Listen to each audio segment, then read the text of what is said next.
กันผมก็วิ่งไปวิ่งมาเนี่ยนะ โอ้ ตอนนั้นผมอยู่แม่สายพุ่นเลย โอ้ดีกว่ามาเดี๋ยวถ้ามาถึงเพ่บอกตุลุงจ้ะ ได้ครับ ตอนนี้ถึงไหนนะ ถึงเข้าแยกจากเจียงไฮ้แยกแม่สายใบพาดตั้งเนี่ยกำลังออกเข้าถนนแม่สายอยู่เขามากันนักเยอะๆเนี่ยถึงบ้านอย่างก็ดีกว่า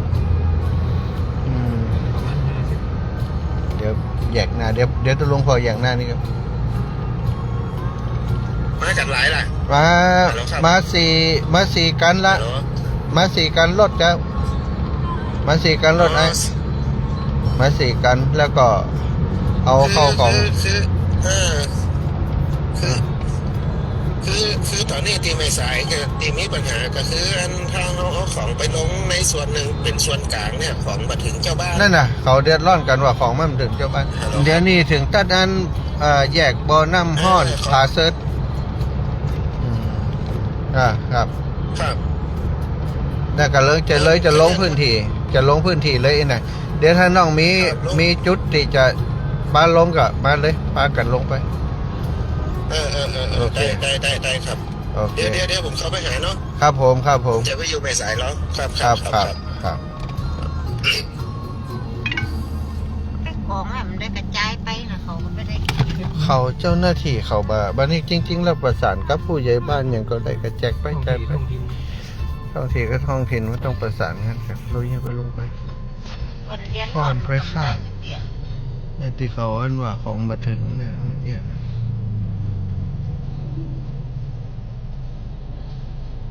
ไปมาสู้หมู่ที่เปิดลงพื้นที่ได้ได้สามบ้านเลยพออีน้องหลากเลยไปด้วยน้ำ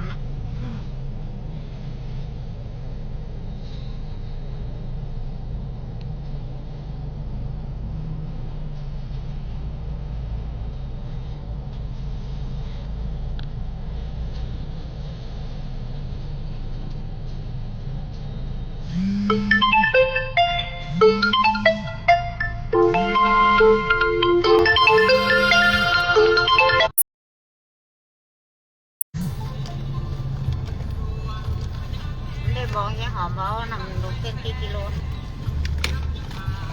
โลเขาเส้นเขาเสริมรุ้นไหมเป็นขอหนามมาก่อนนะเส้นของพินก็มีก็มันการเหยาวอ่ะมาสิคนอื่นนะครับไปเป็นยังไงเขาอยู่กัน500 ปีนั่นเนาะปีอย่างก็ปีอันพินอ่ะพินนั่นหยาดผัวมันอันพินไอ้น้อยน่ะกับภาษาครับ ว่าได้ละวันพรุ่งนี้จะมางานพระครูบรรยงก่อครับโอ้วันนี้มนต์กับนิมนต์เนาะงานอะไรเนี่ยก็เปิ้นอาจารย์สลักมาลูกเนี่ยพระเจ้าเป็นสลักแม่ไอ้อย่างก็เปิ้นท้องอ่ะตานแตนสังตาสองอันนี้จะแม่ว่ะหูเตนเนอร์ถ้าไปจะเอาหนมเส้นไปแม่จันแม่สายจะแม่มาถูกแล้วก็จะทำโอ้ข้ามาหาลบบ้างมาก็บอกหูข้าวเอกอะเขาก็ว่าเขาหูเอกอะไม่ใครบอกเอกอะฮะจ้าข้ามาหาป้าหน่อยครับบางนี้มาช่วยน้ำท่วมที่เชียงไฮ้มาช่วยน้ำท่วมครับขอเดินทางปลอดภัยนะครับครับผมขอเดินทางตอนปีขับปลอดภัยนะครับผมวันนั้นมานี่ไหมครับผมระดับน้ำลดลงไปแล้วเนาะแต่ความเสียหายยังหันร่องรอยความเสียหายถนนสายนี้วันก่อนนี่เตียตมาเดินทางมาตอนนี้มีน้ำบ่มๆเลยนะนี่แถวน้ำแถวอย่างนี้นี่น้ำอยู่นี่ต่ำนี่วันนี้ลดลงหมดละน่าจะนี่แห้งละวันก่อนได้เข้ามาช่วยเหลือพี่น้องตำบลแม่ยาวคิดว่าตอนนี้ก็คงสถานการณ์เข้าสู่ภาวะปกติเป็นส่วนใหญ่แล้วเนาะแต่ ตั้งในพุ่นก็คงจะยังมีอยู่ติดจมน้ำวันก่อนนะ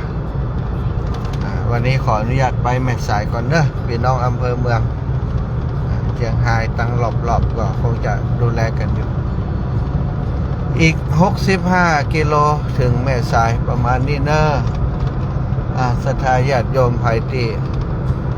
อยากจะร่วมด้วยช่วยกันพอตั้งหมู่บ้านตั้งชุมชนของเฮาผู้นำหมู่บ้านก็ดีวัดวาอารามก็ดีกู้ภัยในพื้นที่เปิ่นระดมทุนต้องการความช่วยเหลือเนาะเป็นเครื่องอุปกรณ์ทำความสะอาดเป็นไม้กวาดเป็นอย่างโมนี้ก็ร่วมกันเนาะไม้กวาดกาติดตักขยะกาติดถูปื้นแปลงเนาะตัวรีดน้ำนะตัวรีดน้ำก็สำคัญนะตัวรีดน้ำนี่ใจประโยชน์ได้นักเวลาฉีดน้ำเวลาล้างเพื่อนเอาตัวรีดน้ำรีดไปแหมกำโอ้มันเกลี้ยงดีสะอาดก่อนที่จะเจ็ดจะถูกฝากศรัทธาที่อยู่ตั้งบ้านพี่น้องอีปออีแม่ที่อยู่ตั้งบ้านเนอะถ้าหากว่าหมู่บ้านชุมชนของเฮามีคนทำไม่กวาดก็โอ้สนับสนุนกันจ่วยซื้อไม่กวาดปืนจิมแล้วก็เอามารวมกันบริจาคคนละด้าม2ด้ามคนละกัน2กันอาตมาได้มานี่ไม่กวาด300กว่าด้ามเนาะ300กว่ากัน300กว่ากันก็มีเจ้าภาพส่วนหนึ่งแล้วก็ปัจจัยส่วนตัวซื้อมาแหมส่วนหนึ่งขอบคุณครับพี่น้องบันร้องเนอแต่ว่าเนาะท่านอาจารย์พระอธิการสมคิดวัดบันร้องแล้วก็ครูบาอาจารย์ครูบาอาจารย์พี่น้องบันร้องหลายท่านหลายคนได้ร่วมบุญร่วมกุศลเอาเข้าของต่างๆเป็นเสื้อผ้าเป็นน้ำเป็นอาหารแล้วก็อุปกรณ์ทำความสะอาดไม้กวาดไม้ถูปื้นต่างๆเนาะได้มอบมาก็นำมาแล้วบัดเดี๋ยวนี้มาถึงเชียงรายแล้วก็จะไปเข้าไปแม่สายตอนนี้แม่สายเชียงรายแยกห้วยขม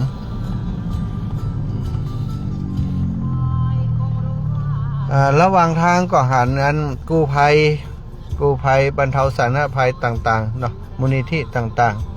ๆมูลนิธิต่างๆก็ได้เดินทางเข้าพื้นที่กันมาเรื่อยๆซะท่าพี่น้องตั้งแม่ท่าเนอะมูลนิธิ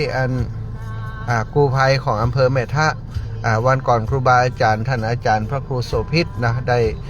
เดินทางมาทำโรงทานวันนี้ตั้งลูกศิษย์ลูกหาเพิ่นก็เอาเข้าของเอาน้ำเอาเสื้อผ้าเอาอาหารแล้วก็อุปกรณ์ทำความสะอาดเหมือนกันก็จะลงพื้นที่ด้วยกันเนาะลงพื้นที่ด้วยกันวันนี้ตอนนี้ก็ขบวนก็ติดตามมาตั้งหลังนะมีตังของเมท่าก็มา 7-8 คันรถของอาตมามี4คันรถที่จะเดินทางในขณะนี้ที่กำลังเดินทางอยู่ในขณะนี้เนาะอีกประมาณสัก50กว่ากิโลถึงอำเภอแม่สายก็จะมีน้องหนุ่งสุงซองที่อยู่เชียงแสนนะคุณณัฐวุฒิอยู่เย็นจะติดตามมาโดยจะไปลงพื้นที่เอาของไปถึงพี่น้องเจ้าบ้านเนาะตอนนี้ของที่เอาลงหน่วยเอาลงศูนย์เนาะยังมีปัญหาเรื่องการกระจายของเพราะว่าเจ้าหน้าที่ของศูนย์นี่มีน้อยซะท่าเจ้าหน้าที่ส่วนใหญ่เจ้าหน้าที่พนักงานเป็นไม่ยิ่งก็อย่างไรเอกาเขาก็ลำบากที่จะลงพื้นที่แต่ว่าของในศูนย์ก็มีนักมีหลายอยู่ฉะนั้นนี่ทางที่ดีก็คือถ้าหากว่าเราสามารถลงพื้นที่เองได้ก็ควรจะลงพื้นที่เนาะลงพื้นที่เองมันก็อาจจะลำบากสักหน่อยมีคนบริการล่างรถให้ด้วยนะเปิดมีบริการล่างรถสำหรับคนที่ไปช่วยน้ำท่วมด้วยอยู่ข้างตังเข้าถ่าดีอันนี้ก็เอาบุญหมอนี้เก่งเนี่ยผู้จักเอาบุญอันนี้ก็รถไปช่วยน้ำท่วมเหมือนกันอันนี้รถพี่น้องของงานเมท่าตะกี้เมท่าชะลอไปด้วยครับ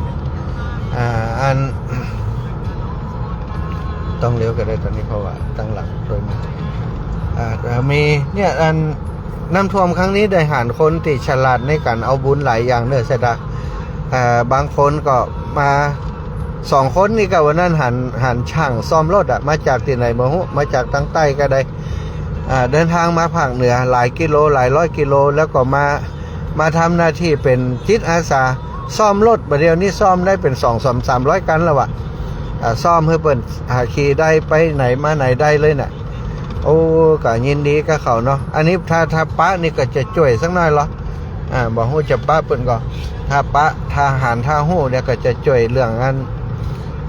กล้าใช้จ่ายเปิ่นสักหน่อยเนาะคนอย่างอีน่าสนับสนุนญาติโยมทั้งหลายเขามีความสามารถอันนั้นเขาช่วยเปิ่นด้านนั่นบ่ได้เขาก็ช่วยแหมด้านเอกเนี่ยอาตมาก็อู้ครับญาติโยมว่าถ้าเป็นฆราวาสจะลงไปบกขี้เปอะขี้คนไปช่วยเปิ่นทั้งพุ่นนะแต่นี่เป็นตู้เจ้าอย่างนี้เขาไปทำก็เดี๋ยวก็จะเจอข้อหาบ่เหมาะสมไหมมะวันก่อนที่มีคนโพสต์ลงใน Facebook ว่าเรื่องงานช่วยเหลือน้ำท่วมเป็นเรื่องของตู้เจ้าก็ว่าแสดงว่าเขาบ่เข้าใจว่าสาธารณสงเคราะห์คืออย่างหน่วยงานของศาสนานี่มันก็มีกลุ่มงานเรียกว่าสาธารณสงเคราะห์ช่วยเหลือพี่น้องประชาชนอย่างต่างๆเป็นหน้าที่ของพระสงฆ์อยู่แล้วเนี่ยคนบางคนอาจจะคิดว่าเป็นพระสงฆ์เป็นทุกเจ้าก็อยู่กันในวัดหับกินหับตานปันป้อนเนี่ยอันนั้นมันก็แม่นหนึ่งอีกบทบาทหนึ่งเนาะแต่ว่าบทบาทคณะที่ประชาชนเดือดร้อนนี่พระสงฆ์จะอยู่นิ่งเฉยอยู่กับบ้านกับจองบ่ได้มันก็บ่ใจตีใจตังเนาะสตาก็เข้าใจกันคนที่ว่าก็ปล่อยเขาว่าไป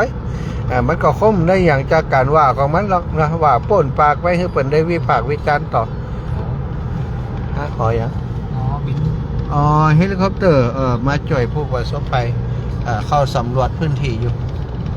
มันยังมีพื้นที่บางส่วนที่ถนนไปบ่ถึงเนาะก็ลำเลียงโดยเฮลิคอปเตอร์เอาของไปส่งในพื้นที่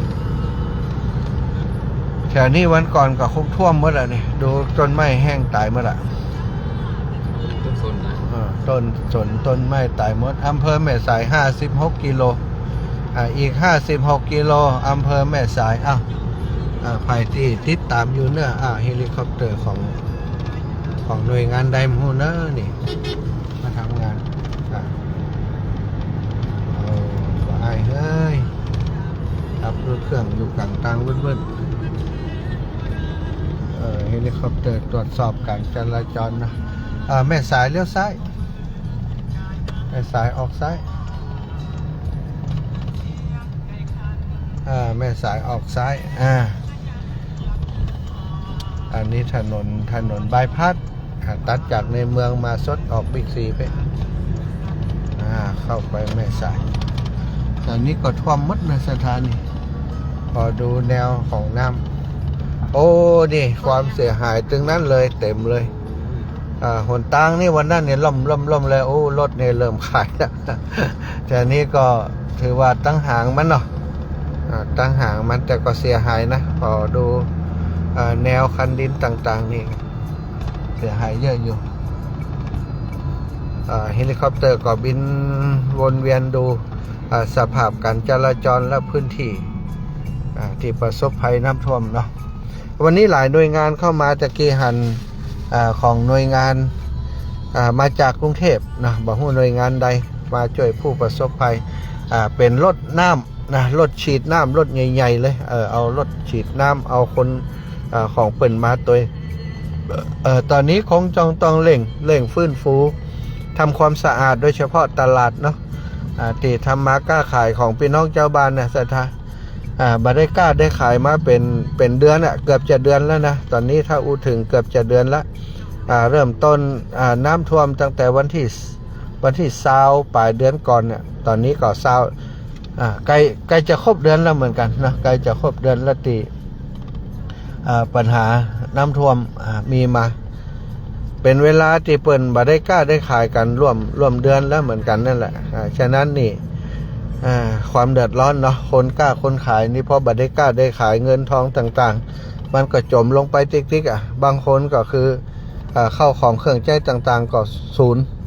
นย์ไปกับน้ำนะเนี่ยอย่างใดบอกว่าต้องกู้เงินกู้ทองมาเพื่อจะลงทุนใหม่ก็เป็นสิ่งที่ขึ้นไปแล้วก่อนหน้าเอ็นดูเนาะตลาดสดเทศบาลตำบลบ้านดูโอ้เป็นตลาดที่กว้างคนเยอะอยู่เทศบาลบ้านดู ดูอันนี้ก็ไล่กำลังปลูกก็มี ปลูกปลูกไป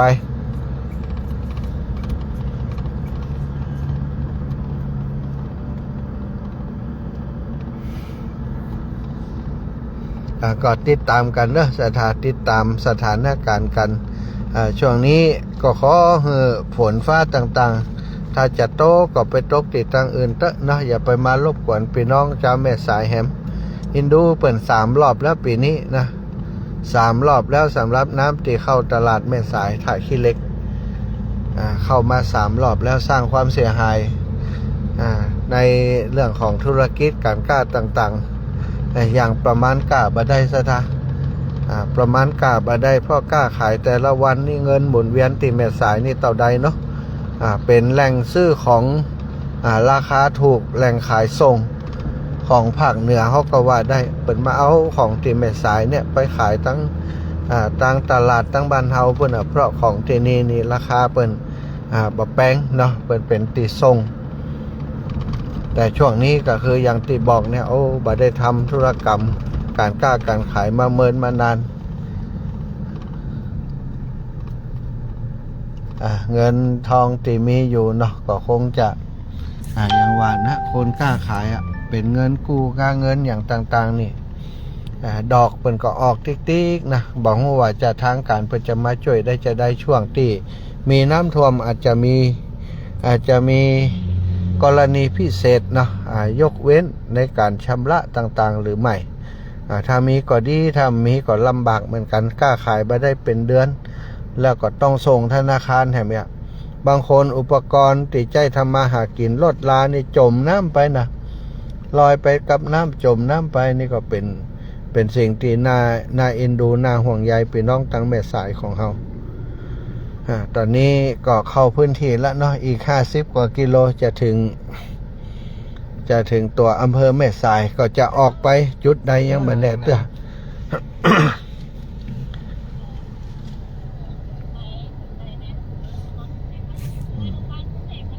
เลี้ยวใบพัดออกแม่สายหันป้ายแม่สายเลี้ยวออกมาแล้วเด้อเส้นใบพัดต้องเข้าในตัวเมืองเนี่ยข้ามไปน้ำกุ๊กเลยเนี่ยอ๋อสะพานนะแสดงว่าตัวกันมาเนี่ยที่มาวันนั้น วันนั้นมากรรมตรงมาแม่สายไปเลยมาเลี้ยวผมกำเลี้ยวใส่แยกผมกำโอเคเดี๋ยวไปรออยู่หน้าเลยโอเคตอนนี้การจราจรถือว่ารถขับขังเนี่ยสตาร์โดยเฉพาะรถติมาจ่อยนะรถติมาจ่อยเอาเข้าของอย่างมาส่งตอนนี้ถึงมหาวิทยาลัยราชภัฏเชียงรายพื้นที่มหาวิทยาลัยราชภัฏเชียงราย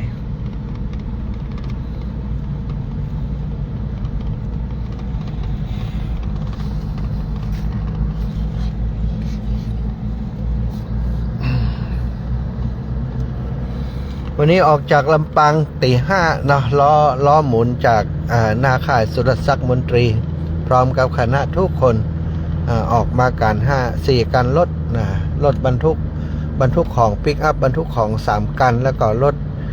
ติดตามนะรถติดตามรถตู้แห่ง1 กันมาลงพื้นที่ช่วยกันแจกของต่างๆ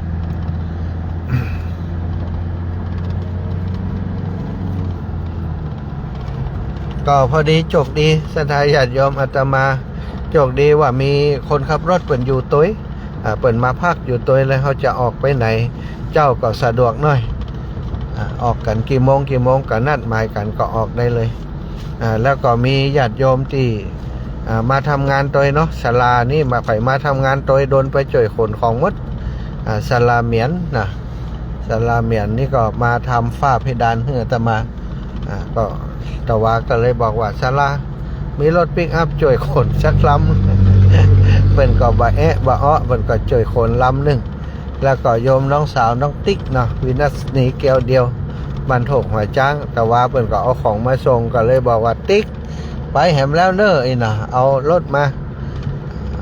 าอยู่แล้วก็เลยขนของขึ้นรถ ก็รถน้องติ๊กกันแล้วก็รถอาตมาภาพเป็นปิกอัพเนาะก็ได้ใส่แหมกันนึงเป็นไม้กวาดเป็นอุปกรณ์อย่างนี้ยังแขวนน้อยถ้าเป็นน้ำอย่างเดียวนี้มันนักเนาะบรรทุกได้บ่เยอะอันนี้ก็ไม้กวาด300กว่ากันของอย่างอื่นแฮมก็ระหว่างทางก็หันตีรถกันอื่นๆเพิ่นก็มีกันเนอะทุกกันมีตึงทุกอย่างเนาะมีตึงน้ำมีตึงเสื้อผ้าแล้วก็ไม้กวาดแต่ละกันก็มุ่งตรงสู่แม่สายไม้กวาดก็จะไปแจกจ่ายให้กับบ้านต่างๆที่เพิ่นประสบปัญหาความเดือดร้อนอยู่เนาะเพิ่นจะได้เอาไปใจทำความสะอาดวันนี้บอกว่าลงในพื้นที่แล้วก็จะไปเจอพื้นที่ที่เพิ่นมีความต้องการสิ่งเหล่านี้มากน้อยเพียงใดอยากจะลงไปในหมู่บ้านที่มีผู้นำเปิ่นคอยกระจายของเนาะถ้าเปิ่นผู้นำเปิ่นกระจายของจ่วยกันตัวเนี่ยมันก็จะเร็วห้องเจ้าบ้านเปิ่นมาเอาคนใดขาดก็เอาไปไม่กวาดนี่คงจะต้องได้ใจเยอะนะสถาเพราะว่ามันกวาดขี้เปื้อนขี้ตมขี้ฝุ่นขี้ดินเนี่ยบางเตือมันก่อฮักก่อพวกก่อนี่เนาะก็ต้องเปลี่ยนใจงานนักขอบคุณไปยังสถาที่ให้หอมมาเนอร์อีปออีแม่ทุกท่านทุกคนที่หอมปัจจัยหอมสตังมาวัดบันร้องและคณะสถาพี่น้องบันร้องบันร้อนตนทงชัยอีกบันร้องตนทงอีกเนาะตำบลชุมพูอำเภอเมืองจังหวัดลำปางได้หอมเสื้อผ้าเข้าของมา2กันรถปิกอัพเต็มแล้วก็ปัจจัยรวบรวมกันนะคนละ100-200บางคนก็เป็นปันก็มีได้ปัจจัยได้สตางค์มาช่วยในคราวครั้งนี้14,000 บาทนะอนุโมทนากับท่านอาจารย์สมปานชาววัดพระอาจารย์พระอธิการสมคิดนะสุเมโทนะไ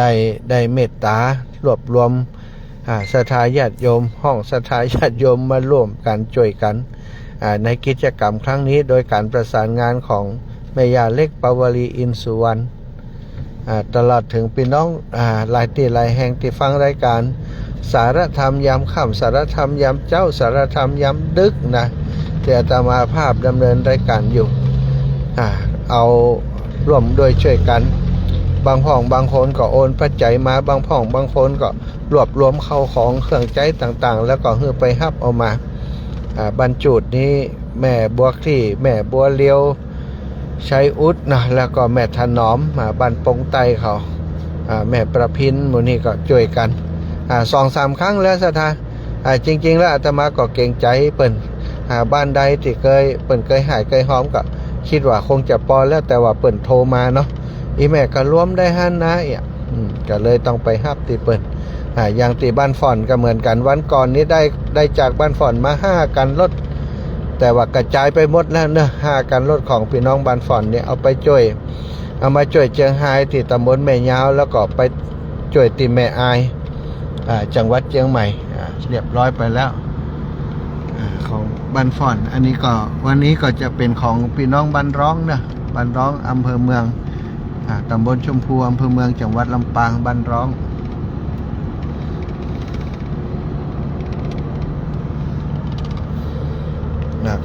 ของพี่น้องตั้งเชียงใหม่ตั้งเชียงไฮ้ก็มีตั้งเชียงใหม่ตั้งลำปางตั้งลำปูน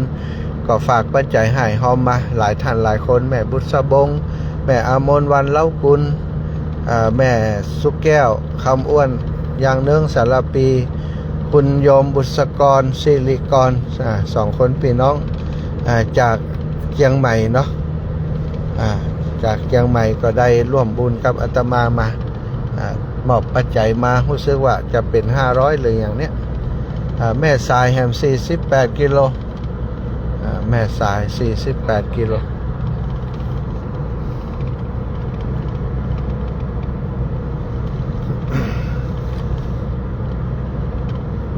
เทศบาลตำบลนางแลไปแม่จันไปแม่สายไปเจียงแสนเป็นน้องเจียงแสนเรียกก็สดมานี่สายนี้เคยเดินแล้วเนอะญาติโยมเดินจากลำปางสดมาออกนี่นึงไปอันแม่สายแล้วก็เดินกลับมานี่ออกไปเจียงแสน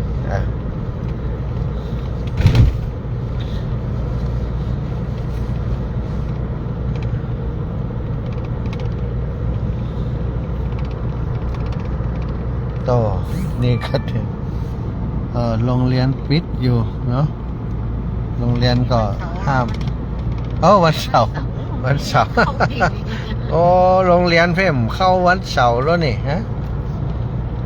โรงเรียนว่าโรงเรียนเปิดปิดว่ามาวันเสาร์ขุนน้ำนางนอนอยู่ตั้งใดหมูนะมาแม่สายจะหันนะ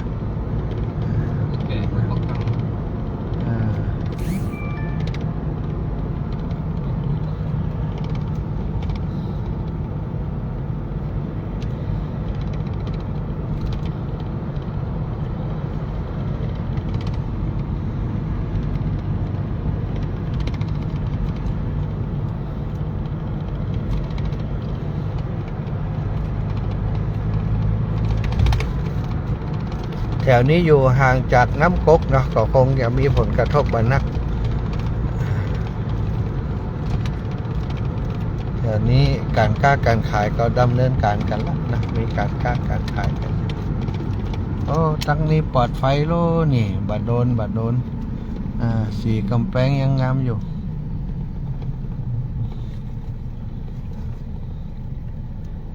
มาถึงโรงเรียนเนี่ย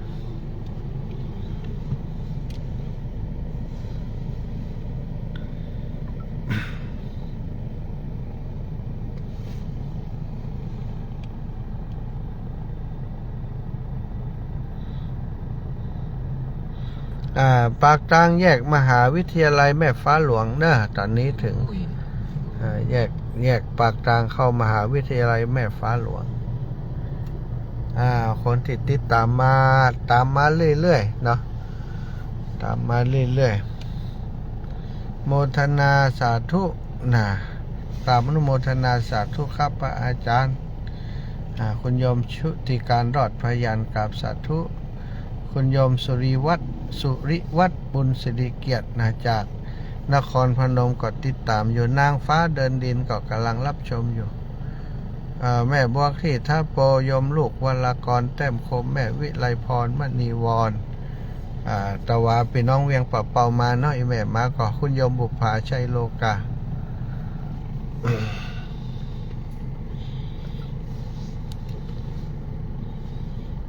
ถนนตอนนี้ตีแม่สายก็ฟ้าเปิดเนาะแต่ก็อึมครึมเหมือนกันนะอึมครึมลักษณะที่ว่าฝนก็อาจจะตกอยู่แต่คงบัดนักนะโรงเรียนห้วยพลูวิทยาแต่ถ้าตกก็คงตกบัดนักจะตกเลยจะลำบากคนทำงานตอนนี้พายุลูกใหม่ชื่อว่าพายุซูริกก็กำลังเข้าเนอะกำลังเข้ามาในพื้นที่แต่ว่าด่านแรกที่เจอไปแล้วก็คือที่นครพนมเนาะยังบอกว่าความเสียหายเป็นได้พ่องพี่น้องตังนครพนมส่งข่าวมาพ่อง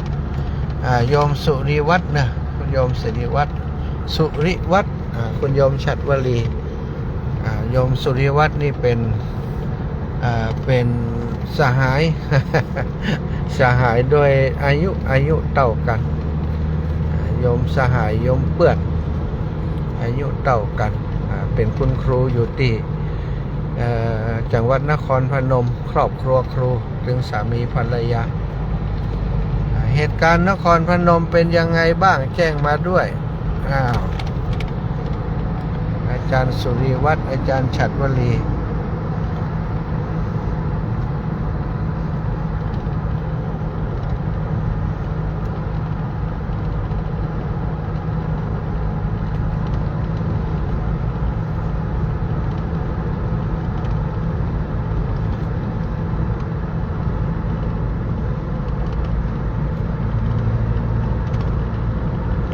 สน.ท่าสุด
มีคน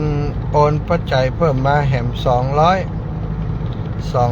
ซาวเนาะก็ได้ไม่กวาด1 มัด10 ดำบ่ฮู้เป็นไผเด้อ เพิ่นโอนเข้ามาเมื่อสักครู่นี่นะอนุโมทนาบุญเด้อคุณโยมที่ร่วมบุญด้วยกัน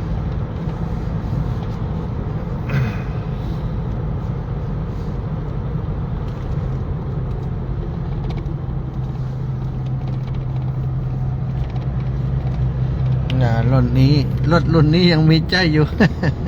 แม่สายเจียงไฮ้ แม่ว่าบ้านเนี่ยก็ฟ้าไปจันรถเยอะๆนี่เนี่ยนี่ รถเขียว ฮอด รถเมล์เขียวเนาะ รถไม่เขียวฮอดปัดเลย ตอนนี้มีแล้วบ้านเฮา แล้วก็แยกกันเนี่ยนะส่งไอ้ไปแม่ขายส่งไอ้ไปแม่จันเนาะมันลงกันตีหันโอ้ยฮอด สายแม่จัน ตีก็ตั้งคนกับตัวตั้งคนเนี่ย ออนอยู่แม่จันก็มีล่ะ แม่จัน แม่จัน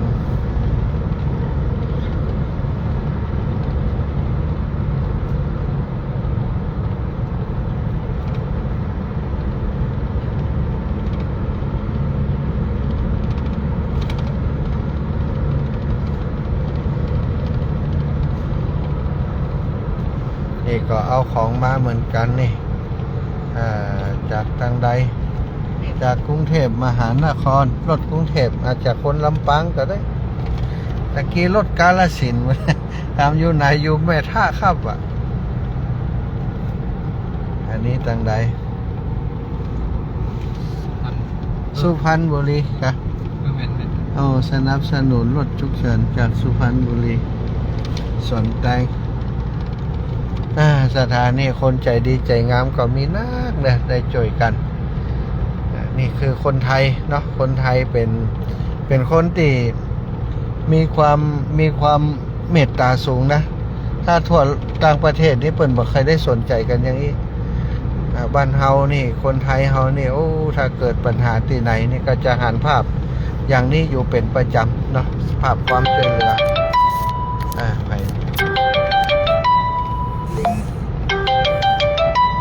ไผ่หูโทรมาตรง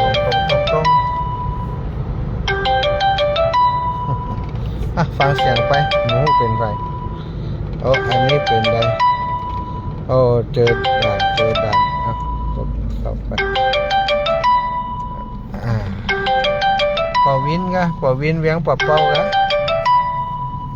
อีปอโทรตั้งโทรศัพท์ไปตรง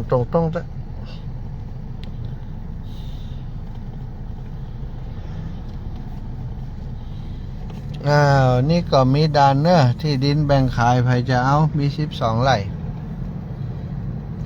กิวทับยั่งศูนย์จักรพันธ์เพนซิติจักรพันธ์ ฮัลโหลมาเรื่อยๆไปถึงด่านได้แล้ว ถึงด่านตำรวจ ด่านเขาถึงด่านเขาอันตรวจนี่ก็ด่านตรวจนี่ก็ บ้านนอกนั้นคนบ้านตกเก่าอยู่มีคน ฮะ มีด่าน เขาเหรอถึงปกะด่านที่เขาตรวจด่านนี่นะเลยไปแล้วเหรอ ใช่ด่านตำรวจตะกี้น่ะไหนไปใจกาตัวเข้าได้ตัวเมืองเหรอบอกออกใบพัดมาได้เด็กที่เข้าจ้าพ่องการก็ยังมาโดยปลายป้ายแม่สายนะป้ายแม่สายไม่มาโดยปลายกันไล่ตุ้ลุงมาก็ไล่มาเลยๆตะถึงมาแฮมมาติ๊กๆแล้วเรื่อยๆโอเคเหยียบ108แล้วเด้อบอกสปิว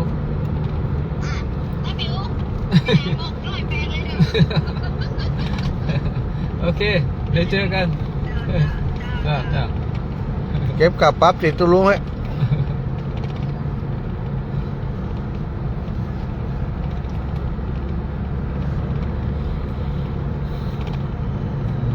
ตำบลแม่จันทร์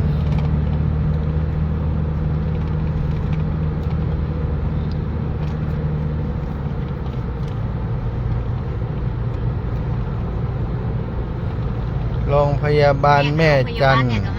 แม่อยู่เนี่ยกันนี่ก็ อื เลย มแม่เขาแม่ ลงอยู่เนี่ย อ๋อ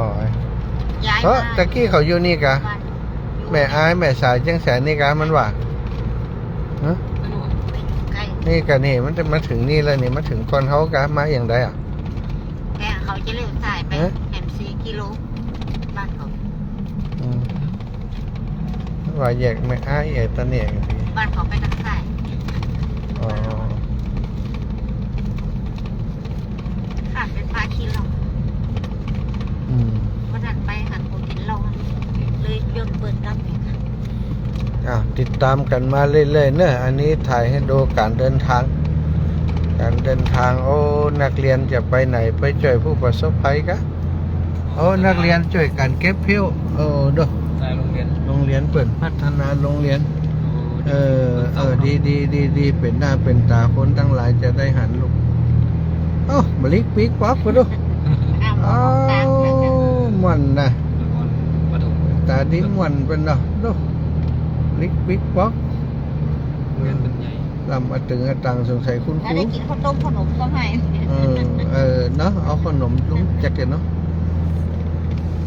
แล้วได้กินข้าวต้มขนมนะ กล้วย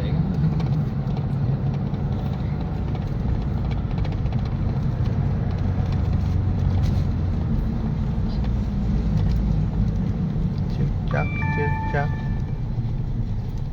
อืม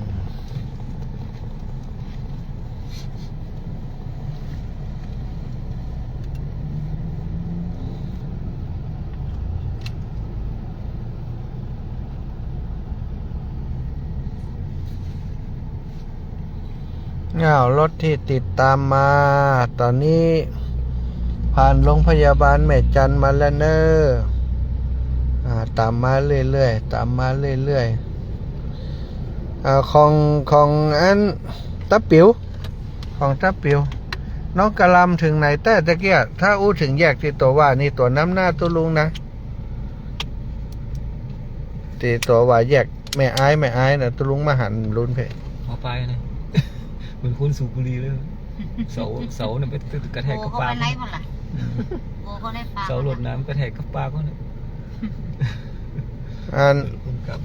น้องกะลำถ้าจะไปลำหน้าตัวลุงแล้วนี่ให้อยากแม่อายติดตัวว่านั่นน่ะ มันตะกี้นะบ่ฮู้ตั้งหน้าก็ตั้งหลัง น่าจะตั้งหลังเนาะอู้ถึงเนาะเบิ่มเนาะเพราะว่าเขาเข้าห้องน้ำเนี่ย แต่ว่าเขาตีเขาจอดให้เขาแซง สงสัยที่เขาจอดซื้อหมูปิ้ง อาจจะแซงตั้งนั้นก็ได้เลยโรงพยาบาลแม่จันทร์มาหรือยัง เด็กหญิงกะลำเด็กหญิงกะลำดูที่ตู้ลุงไลฟ์สดไหมเด็กหญิงกะลำไม่ตอบ